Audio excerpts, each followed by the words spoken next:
જય માતાજી મિત્રો, કેમ છો બધા? મજામાં દેશો ને હું પણ મજામાં છું. તો આજે તો આપણે લગભગ ઘણા ટાઈમ પછી વિડીયો શરૂ કર્યો અને એ પણ સાંજના સમયમાં. હજી સાંજ નથી કરી, થોડીક વાર છે, પણ ફૂલ વરસાદ શરૂ થઈ ગયો.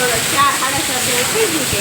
તો અત્યારે આપણે બ્લોગ શરૂ કર્યો છે, કારણ કે વાવાઝોડું આપણે જે ગુજરાતમાં આવવાનું હતું એ આપણે આપણા ઘરે એમ છે, મતલબમાં આપણે પહોંચી ગયું છે. તો જો તમને હું બતાવું, બહુ વાવાઝોડું અત્યારે આપણે અહીંયા ચાલુ છે. વરસાદ તો આપણે ચોમાસામાં ન પડે ને એટલો વરસાદ અત્યારે પડવા માંડ્યો છે. તો જો આપણે ધાબા ઉપરથી જે પાણી પડે એ પણ તમને બતાવું. અને આમ આગળ તમે જો તો ઝાડવાય નથી દેખાતા. તો જો ભારે પવન સાથે સરસ મજાનો વરસાદ ને પવન બહુ બધું આવે છે. તો જો વરસાદ શરૂ થઈ ગયો છે. અને તુલસીબેન ને જો બહુ ઠંડી લાગે. વરસાદ આવ્યો, વરસાદ આવ્યો. તુલસી બ્લેન્કેટ ઓઢીને વરસાદ જોઈ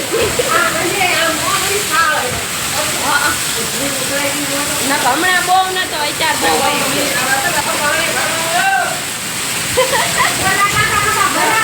પાછુભાઈ એમ કે પાણી ભરવા મંગાય એમ વરસાદ બહુ આવ્યો ને. અને આપણું ફળિયું તો આખું ભરાઈ ગયું છે પાણીનું.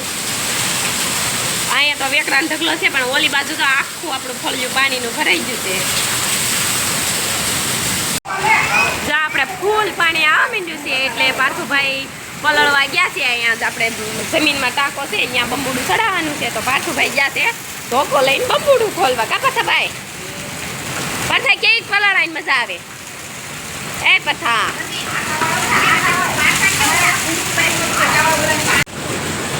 જો આપણે ચોમાસા વાતનો ડાટો ફિટ કરેલો હોય અત્યારે હજી ખુલતો નથી. લગભગ વરસાદ વયો જશે એવું લાગે. પવન તો હાવ ધીમો પડી ગયો છે.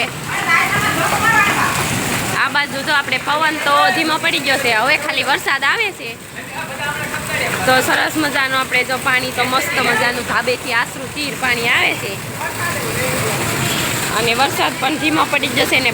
જો આપણે ફાઇનલી ડાટો ખુલી જશે અને હવે પાછું ભાઈ બંબોડું ફિટ કરે છે.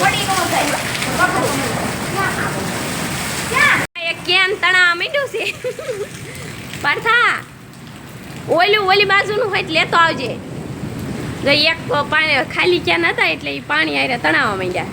વરસાદ બહી ગયો છે બંધ. હા, વરસાદ બંધ થઈ ગયો. આ બધા વિડીયો ઉતારે. ઓલી બાજુ તુલસી જો તુલસી ને સાગી બે બેઠા. તુલસીને ટાઈટ વાતી લાગે. તુલસી હો કઈસા એ દીકા. જો આપણે વરસાદ તો હજી એમ ધીમો શરૂ છે, પણ આપણે હાંજ પડી ગઈ એટલે રસોઈ ટાણું થઈ ગયું. તો આપણે હાંજનું વાળું તૈયાર કરવા માંડ્યા છીએ. વાળું તૈયાર માટે તો જો વરસાદ હતો એટલે કંઈક સરસ મીઠાઈ કે વાનગી ખાવાનું તો આપણને મન થાય. આપણે બનાવી છીએ આલુ પરાઠા. તો આલુ પરાઠા માટે જો આપણે બધું રેડી કરી લીધું છે. આપણે ડુંગળી મરચાં બધું કાપી લીધું છે.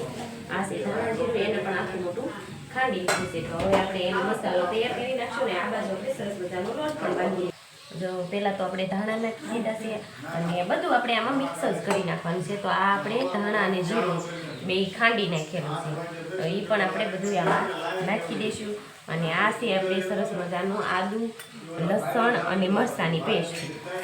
તો એ આપણે આમાં નાખી દઈશું ને અસલ મસાલો તૈયાર કરી. અને બધું બહુ વધારે નથી ખાંડવાનું, આખું મોટું એવું ખાંડી લેવાનું છે.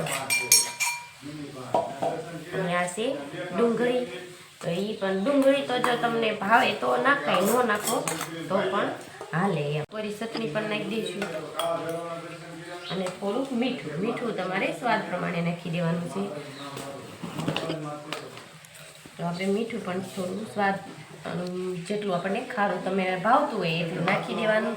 તો સરસ મજાના આપણે વરસાદ છે તો વરસાદ માટે આપણે કંઈક અલગ ખાવાનું મન થાય એટલે આપણે સરસ મજાના આલુ પરાઠાનો મસાલો તૈયાર કરી લીધો છે ને હવે આપણે બનાવીશું આલુ પરાઠા.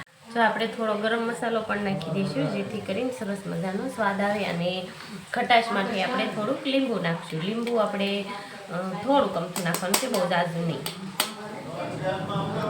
અને હવે આપણે આમાં થોડી ખાંડ પણ ઉમેરી દઈશું. ખાંડ તમારે થોડું ગળપણ માટે.